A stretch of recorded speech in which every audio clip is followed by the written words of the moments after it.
What's up, everyone? Welcome into DodgerHeads, presented by DodgerBlue.com, your home for the 2020 World Series champion Los Angeles Dodgers. We've got a fun one today. Brit Ghiroli of The Athletic joins me. She had an article come out recently ranking all of the top starting rotations in baseball. No surprise, Dodgers number one. So I asked her what it was about the Dodgers that she likes the most, how she feels about Urias and May and where they stand in the grand scheme of things. And I even asked her, is this one of the best rotations in all of baseball? So check out my interview here with Brit Ghiroli of The Athletic. All right. Well, we are joined by Brit Ghiroli, senior national MLB writer for The Athletic. Brit, thanks for joining us. And I do want to get into the latest article you've written at The Athletic on starting rotation rankings in a moment, but we're in the midst of our second Dodgers Padres series in a week. So I have to ask, as a national baseball writer, what's the perception of this rivalry kind of outside of the West Coast bubble that we live in? So I wrote about it this spring because I went to Arizona for a week and saw the Dodgers Padres and kind of saw already what it was going to be like between these two teams. And people crushed me. They were like, no, this isn't a rivalry. Calm down. The Padres have to win a few games. And I think what we're seeing here is certainly we know the all-time record is lopsided towards LA, right? We got that. But I think if you look at it through this microcosm of we have a really good Padres team and we have a really good Dodgers team in 2021, is this a rivalry? They're in the same division. Well, yes, of course it is. These games are super exciting.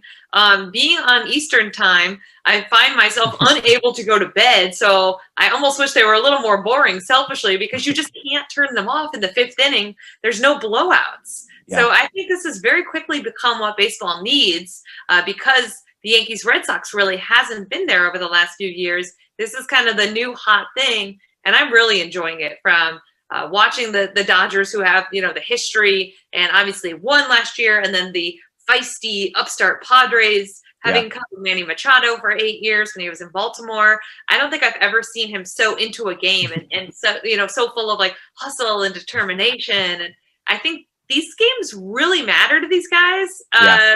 It's not a normal, well, just any game's a regular game, right? That's a favorite baseball saying. No, it's pretty clear that they're taking this pretty seriously. I think there are some Dodger fans that can relate to the being surprised by Manny Machado's maybe hustle a little bit on things, but we won't go too much into that. I do think, along the lines of what baseball needs, it is so fascinating that both of these teams have some of the, best and maybe most famous players. You've got Bauer, you've got Betts, you've got Bellinger, you've got Kershaw. And then on the other side, you have Machado and you have Tatis and you have Darvish and all the starting pitching. I mean, it's fascinating not only that both these teams are good, but I think baseball is so fortunate. The players that make up these two teams, Tatis isn't languishing somewhere in the middle of the country, not playing anyone, but he's in the middle of the best rivalry baseball has. Yeah, certainly.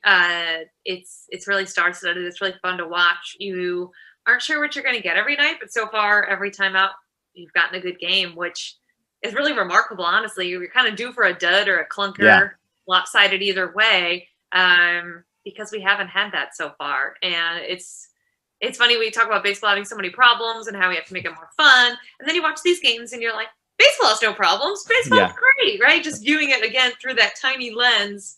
Baseball should just be the Dodgers and Padres and everything is solved. Totally. Yeah, I think as Dodger fans, we hear baseball should be more fun. And I'm like, I don't know. I'm having a lot of fun the last, couple of years as well. So let's get into the article again that you recently wrote for The Athletic, ranking starting pitching rotations. The Dodgers were at the top of the list. I don't know if anybody was surprised. I'm sure you had somebody in your comments that was frustrated about that, but they were alone in the holy smokes tier, the number one staff in the league.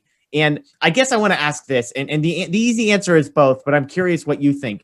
What is it about the Dodgers rotation that makes it the most special or the most unique? Is it the 1, 2, 3 that they have that are three guys among the top 10 to 15 in all of baseball?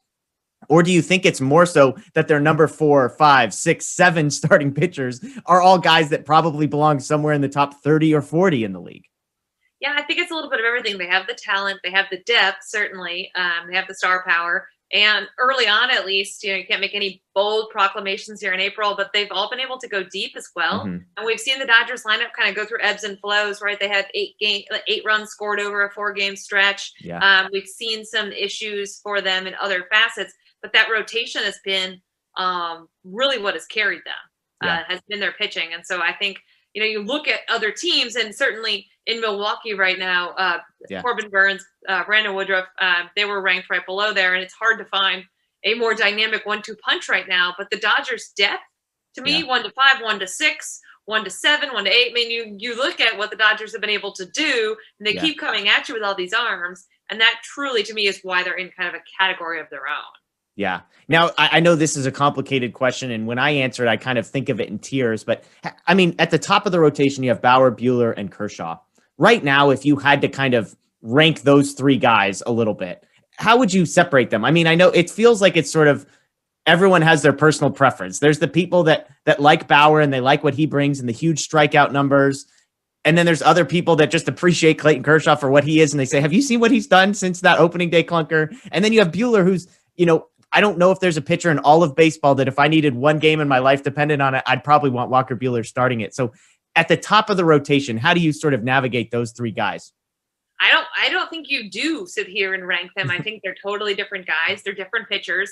And when you talk about Clayton Kershaw, he's at a different point in his career, right? They're all kind of intersecting on this Dodgers team, but they're all headed in different directions. So I personally wouldn't even sit here and try to rank them. Are we going based off stuff? Are we going based off career? Are we going based off talent? Are we, to me, there's just too many subjective things that go into something like that. I will say that having covered the Nationals in 2019 and watching the Dodgers rotation up close, watching Clayton Kershaw, watching Buehler, of course, Bauer wasn't there in 2019, but fans know, I think, how special this team is and how good their starting rotation is. And I think it almost doesn't matter which one of those three is starting. You feel pretty good about the Dodgers' chances, right? That you're going to see something really special. And I hope people can kind of latch onto that, because this Dodgers team in 10, 20 years, you're going to be able to tell your kids, I watched Mookie Betts and Clayton Kershaw and Walker Buehler. I watched this whole team together, and I hope people realize just how special that is. Totally. Well, I could speak for Dodger fans. I think we appreciate it. I mean, obviously last year winning the World Series, but it's remarkable. And, two of the guys that we haven't really talked about are Julio Urias and Dustin May, who kind of get forgotten about because you have three of the top 10 to 15 pitchers in all of baseball. But both of those guys, I would say, maybe have been the biggest difference makers this year, only because it looks like they've gone up a level. So I'm curious from your perspective, Urias and May, what have you seen out of them? And kind of what's the ceiling on those? I mean, I think they're two guys that we've always kind of said, hey, maybe, Urias used to be a top 5 prospect in all of baseball. May was a top 15, 20 prospect in all of baseball. They feel like guys who have number 2, maybe number 1 ceilings in the future.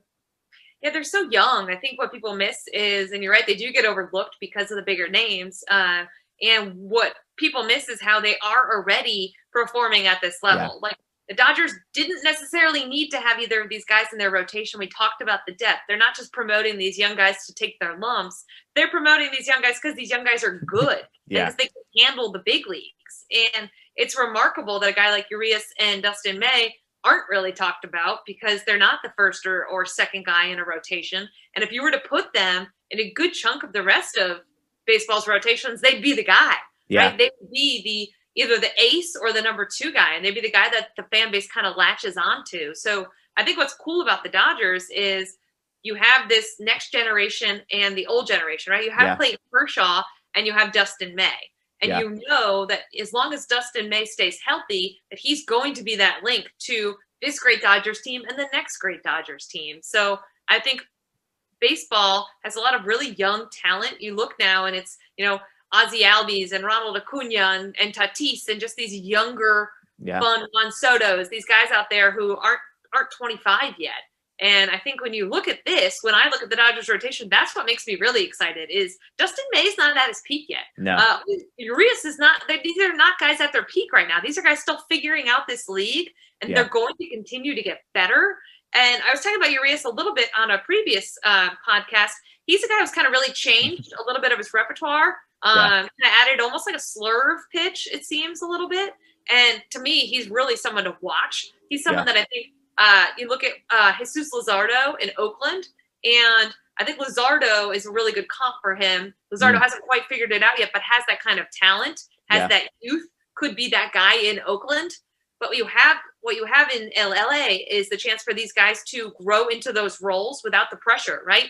being the back end rotation guys, being these really young, exciting talents. But if they have a bad outing, it's going to be okay because you have Trevor Bauer, Clayton Kershaw, and Walker Buehler, right? So it's really remarkable and really enviable when you think about how good the Dodgers have been and yet how they've been able to consistently develop that pitching, similar to Milwaukee, who takes guys out of independent league and all of a sudden they're big league stars. I think people look at with the Dodgers as the star power and the payroll, and what they don't look at is the development and the way that they have these guys. It's like a factory. They continue to turn out. And that's like my long-winded way of saying it's just really exciting to watch all those guys at the back of that rotation.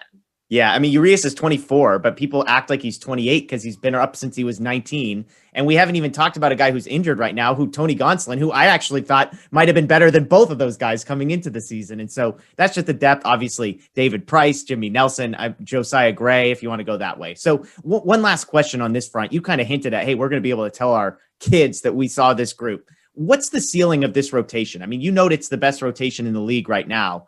Am I crazy for thinking that what we're looking at right now is actually one of the best rotations ever? I mean, I'm looking back to, you've got the Astros a few years ago, Verlander, Cole, and Greinke. You've got the the Phillies, when it was Hamels, Halladay, and Cliff Lee, going back to the Braves in the 90s. I feel like the Dodgers have a 1-2-3 that can be on par with any of those groups, but I still think it's the 4 and the 5 that make this group special historically. Yeah, I think, it's hard to sit here in April and say this is going to be the best rotation ever. But I think you look at what they've been able to do and you look at the peripheral stats and they're not playing above their level, right? They're not the Colorado Rockies who are going to come down to earth with some of their pitching or the Texas Rangers. You look at the Dodgers and you look at their strikeout and walk ratios. You look at their, fielding independent pitching ERAs. You look at some of these other things and they are playing to their level, which is terrifying. I think if you're an opponent, it's not, well, they've gotten some really good breaks. They've gotten lucky. No, they're a really good rotation. So I do think if we sit here and we're still talking about this in August, then absolutely they belong in that conversation of one of the best rotations, certainly in recent history. As you go further back, it becomes harder to compare them with 300-inning starters and some of the things of the past that have certainly, kind of gone wayward here. But I think if you look at it, the Dodgers' biggest problem is the Dodgers is going to be staying healthy, right? It's going to be making sure they have those guys. And yes, they can withstand it. We talked about their depth, an IL stint for Kershaw or Buehler over the course of a season. They're going to have that. But what they really need is to make sure that those 5 guys, more often than not, are pitching. And I think that they're just going to continue to totally flummox opponents. Yeah. Well, let's get you out of here. I got a handful of random baseball questions for you here. I saw you tweeted this last week. You prefer pitchers' duels to home runs. I'm sure your Twitter account got some responses on that one. I'm not even saying I disagree with you. For you, what is it about a pitcher's duel that makes it more exciting than a home run derby? Well, first off, the ball's juiced now and everyone's hitting home runs, so it's not as special as it used to be. And secondly, as a reporter, those games go quickly. They're crisp. Nothing is wasted. So selfishly, pitchers' duels all the way, especially when they're great pitchers like a DeGrom or a Scherzer, like when you're watching someone in the peak of, their craft do that, I think it's more impressive. We see way too many number 9 hitters or pitchers hit home runs now. It's kind of lost a lot of its allure. Unless they deaden the ball, I'm going to have to go with pitchers' duel every day of the week. Well, tonight, Kershaw versus Darvish. So I can imagine what you will be doing tonight when that game is on television. Related to that one, MLB, the news came out. They're experimenting with moving the mound back to help hitters. I imagine, based on your previous answer, that maybe you're not the biggest fan of this. Your thoughts on baseball's sort of belief that the way to make the game more exciting is to make it easier for hitters? Yeah, no, terrible. The way to make the game more exciting is to eliminate all the times between pitches. There's about 20 minutes of dead time you can shave off just by encouraging a pitch clock, by getting guys on the mound, by getting them to stop fooling around with their batting gloves. That's the dead time. I don't think we need to see hitters get an advantage at all. I think that kind of takes away from things. Again, you watch these Dodgers Padres games and you're not like, man, I wish there were more hitting. Right. Like, no, it's great to watch Trevor Bauer strut off the field. It's awesome to watch these guys get fired up. I want better pitching. I want more pitching duels. I don't want more home runs. Do you have a crazy rule that you would implement in baseball besides maybe enforcing the pitch clock? Do you have a crazy idea for quote unquote fixing a game? I think you need to put a limit on the amount of pitchers in a game. I think you can have a 30-man roster or whatever it is because the union's not going to want to go down, but you designate 25 that night, and that's what you use, or 22 that night. I don't want to see 15 guys in a bullpen. I think that forces, if you have, only 7 pitchers available or whatever, that forces guys to at least get through some trouble and go work through these jams. And I remember David Price was explaining this to me once, like how as a starter, you have to learn how to pitch out of these tough spots and not just like look to the dugout like, hey, we got 2 or 3 guys warming up yet. I think that's what we have to get past. And I think that would improve the game a lot to see it would foster better pitching, which I think is the way to save the game, to get back to that and not these bullpen games every night. And I suppose there's a way you could say, and if it gets, if you go to extra innings, you can pick up one more guy who's already in the dugout who maybe hadn't been designated to pitch that night. There's ways to, because I'm sure that, what do you do in extra innings? Like there's easy fixes. So I haven't heard that. I appreciate that. Okay. You've covered Nationals, Orioles, Rays, Yankees, I believe. Who's your favorite player that you've covered so far? Oh man, I can't pick a favorite. Maybe the best interview. Is there a best soundbite guy? Was there like the guy that you were like, okay, good, I'm going to interview him and there's going to be something fun here? Oh, there's always guys who are great soundbites. Like Carlos Pena in Tampa Bay was terrific. He's an MLB Network analyst. That surprises no one. Adam Jones has done some stuff for TBS, was a great soundbite as well. Zach Britton, who's on the Yankees now, was on the Orioles. Great soundbite. I think, there's a lot of really good guys, and there's a lot of guys who understand what our job is about.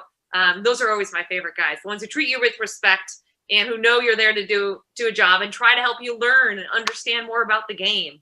I think that translates to better quotes, better stories overall. So I've been fortunate to work with a lot of really good guys. Awesome. Okay, 2 more quick ones. Is there a ballpark that you haven't been to yet that's kind of on the bucket list of stadiums that you want to get to? There's only 2 that I haven't been to, and Coors is one of them. So I'm really hoping that they'll let me go to the All-Star game. There you go. Hey, that worked out nicely for you. What's the other one that you haven't been to yet? I haven't been to the new Miami Stadium. Okay. All right. Got it. I hear tickets are fairly easy to come by there. So that's good news if you ever need to get tickets. Last one. Is there a team in the league that's kind of, the league pass team in other sports? Like that if this team is playing, you're sort of interested in watching him, not even from a fan's perspective, but just from the enjoyment of baseball perspective. The teams that I like to watch? Yeah. The Dodgers Padres. Okay. I should always watch them. The Royals are were my bad entertaining team. Okay. They've actually played They're well. Good. Yeah. Yeah. I recommend watching them too because they've just been a fun team to watch. We Awesome. watch a lot of Orioles and Nationals here because of where I live. Those games are on a lot as well. The thing about a national reporter that I didn't really realize is it's kind of stressful to keep tabs on all the teams. So I do try to rotate around and watch a team I haven't seen in a while. I try to do that like once a night, at least check in on Cleveland or, a Cincinnati or some of these other teams. It's really tough.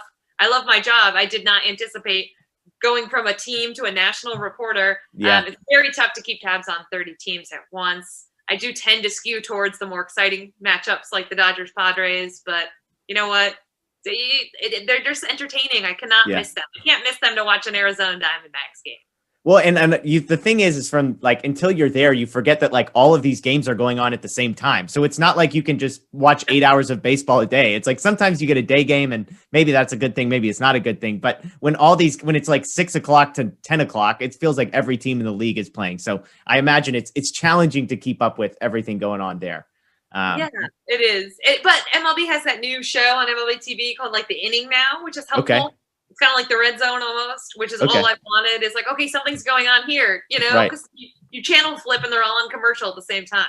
Totally. So I do appreciate that inning show.